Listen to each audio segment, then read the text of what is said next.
Hey YouTube, Mike the Gambling Guy here, and today I'm going to bring you the derived roads. Alright, and we're going to show you how to figure out the derived roads in the game of baccarat.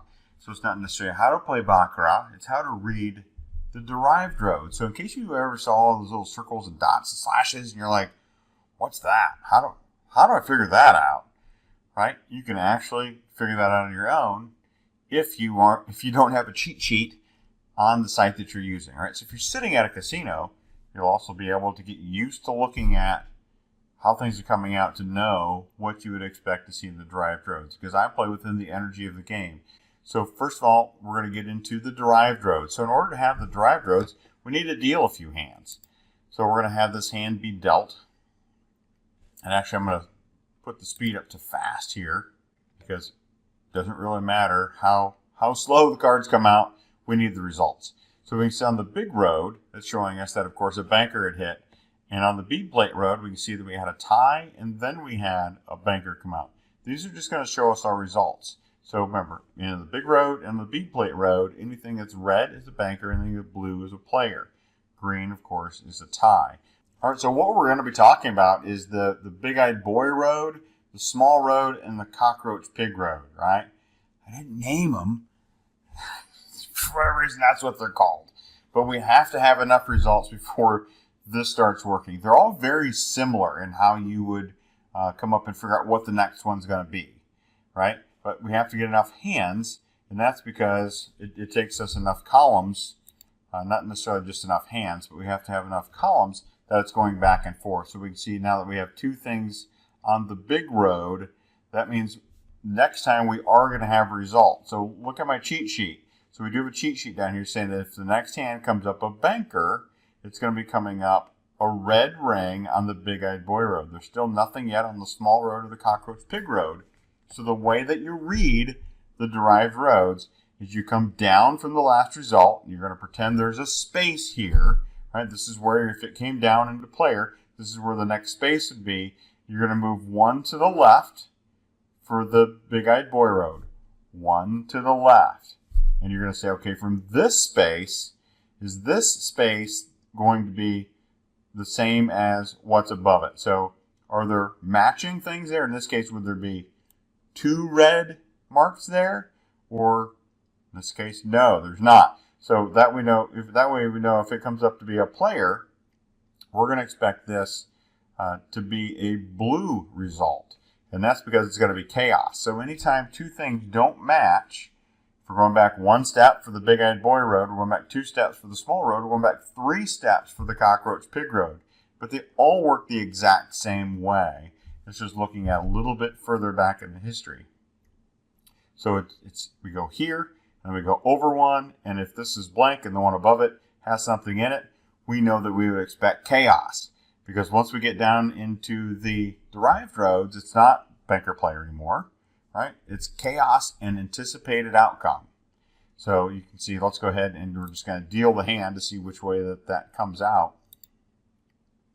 And the hand came out a tie, so it didn't affect the outcome. Oh, we're going to get a bunch of ties here. So there we've got a player wins. So it came down here and actually gave us the blue result in the big-eyed boy road. Let's go through some more hands so we get some banker winnings here. And now we're going to see we've got 3 results in the big-eyed boy road, because of this next hand, if it would come down here into a banker, we go over 1, these 2 match, so we would expect the banker would give us a red circle here for the big-eyed boy road, because that's anticipated outcome. And we can see on our cheat sheet that that is correct.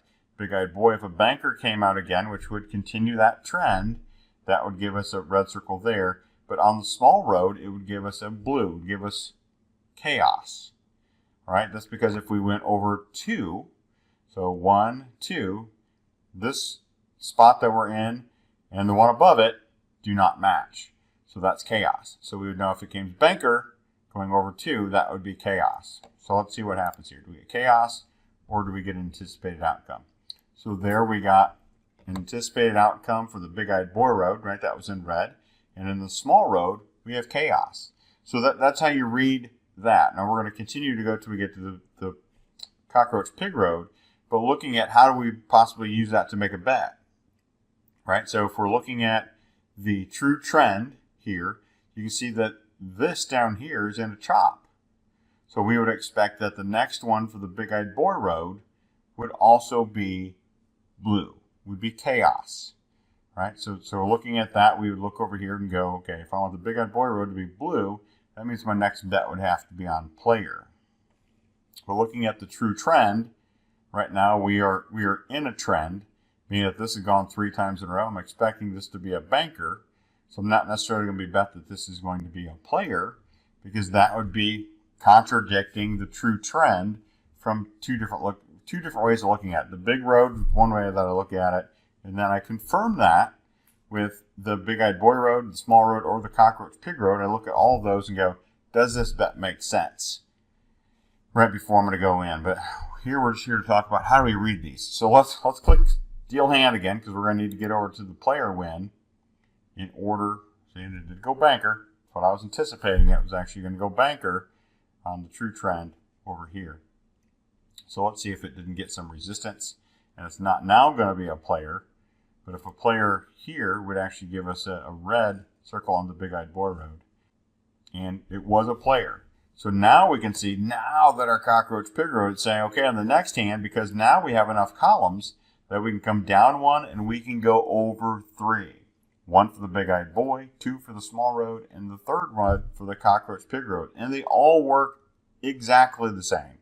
So from this spot, the next one down from our last result, I mean, even if the last result was this one under the banker, that was where we're reading the last one to go over 1 or 2 rows. We didn't have 3 rows available yet, but now we do. So now we're under the player. We go over 1. We know that one's going to be red for anticipated outcome.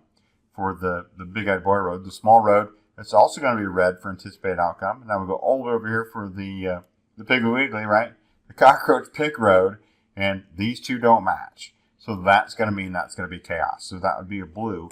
And that's why you see if this comes up a player, the next one in this row would have showed us red, red, blue. So that's how you read the cockroach pig road. Now let's go ahead and see if we get what the next hand is. Of course, it's another tie. And now we had a player win. So the true trend is actually continuing because we had 3. Another 3. And then this one at least paired. So we got our win. We'd be sitting out at least this next one, if not the next 2, because this hasn't gone higher than 3. So why would I keep pushing that? But now you can see that this trend, true trend, is actually showing that it's going further than 3. So it's gone to 4. So we'd be looking to see if we would get our next blue one here would be a red ring. Yes, it would, according to our cheat sheet. Big-eyed boys is going to be in red. Or if you want to read that, go over here to the big-eyed boy. We know these two match. So that would also be a red, right? Another way to reach that. Let's go over 2. These would also be in red for the small road. That actually would give us a second dot here. It's not necessarily what I'm looking for, but that's okay. Cockroach pig road, we don't have enough information to see if this is going on a chop or if it's in a trend. So I'd actually be betting on player here. So let's see. It's 9-9 tie. Right? 9-9 is getting the hard way. 8-1 and 4-5. So that really wanted to come up a tie. And the banker had 1 there. So it's actually coming up over here. Luckily that was our pass hand since I waited after we put real money in there. So now my next one I'll be looking for a banker. But you can see the small road continues to be on the chop.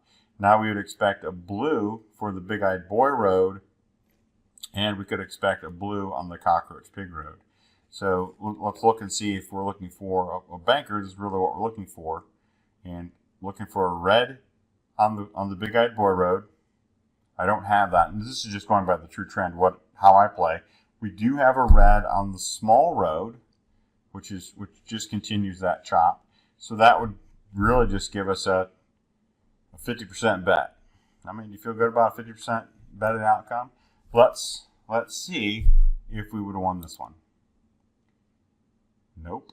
So that's where I like 75%, 100% of these all showing up saying, yeah, this looks like it's the way that it's pointing, and then go ahead and use your money management on how you need to do it. But that's how you read the derived roads, right? So it's either you drop down from the last one on the big road. Bead plate road doesn't matter when you're looking at the derived roads. You drop down one, so we know this one's going to be blue, this one's going to be red, and for the cockroach pig road, that would also be red. So to confirm that, luckily we have a cheat sheet here on this site. Again, you can see that it was blue, red, red. All right, so if we were going to say we wanted to go for a blue on the big-eyed boy road, we wanted to continue to go for a red on the small road, and on the cockroach pig road, blue would really be what we're looking for there. So here I'm actually looking for a red on the big road. So out of those, I have red on the big road. That would have been our bet. This one isn't the way that I expected it to go. This one isn't the way I expected it to go. And this one is, but again, I'd be at a 50-50 bet. So personally, I wouldn't be putting money on this. We'd be sitting and waiting. Player wins, right? Because I would have been betting for the banker, looking for the true trend. Again, I only had a 50% bet. It wasn't good enough for me, but the derived roads were showing me the energy to go, not strong enough that I'd want to go out and make that bet. And with that, that is how you read the derived roads. Then the Wizard of Odds has available to them. I mean, give it a try. Mike the Gambling Guy, I'm out.